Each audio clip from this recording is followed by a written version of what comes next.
Well, the waterfront is the lifeblood of Ketchikan. I mean, all the air taxi service, the tugboats, the fishing boats, pleasure yachts. This is our lifeline for Southeast Alaska. It's a busy waterfront, it's challenging, and it's exciting. Flying on the harbor here in Ketchikan is always changing. It's never the same twice. That's my favorite part about it. When people come up here and it's raining, they typically ask, do you guys fly in the rain? And you have to laugh because we live in a rainforest, and if we didn't fly in the rain, we probably would never fly. It's a cleansing experience. Generally, it rains here most every day of the year, but it creates this great place we live.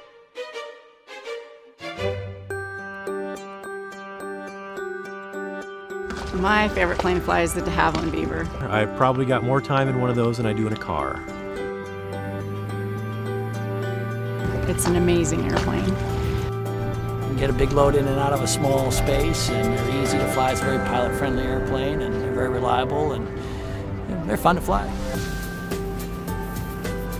Improvements in technology have definitely made flying much, much safer than it was 30, 40 years ago. What's become second nature for us every day, it's a big step. Just a step aboard these airplanes and go with somebody they don't know. Safety is paramount. We're all pretty much used to flying here in the rainforest. The most interesting question I ever had was a woman asked if the islands went all the way to the bottom. The common ones are like, well, how long you been flying? I always check my watch, see what time it is.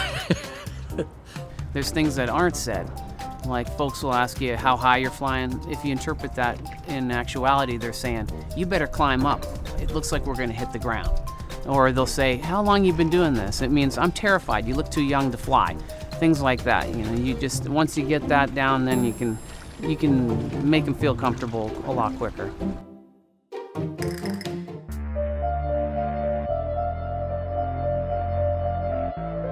Well, a lot of people just can't believe how beautiful the misty fjords are. It's pretty spectacular. Not too many people get to do this in their lifetime.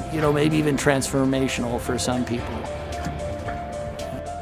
Typical response from the passengers, I can't believe I just did this, and thank you very much for showing me where you live.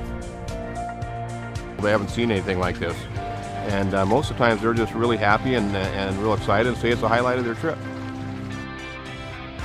This preconceived idea of everybody in Alaska, it's just crazy, it's wild. They just think we're just a bunch of mavericks up here. And then they find out it's really not that.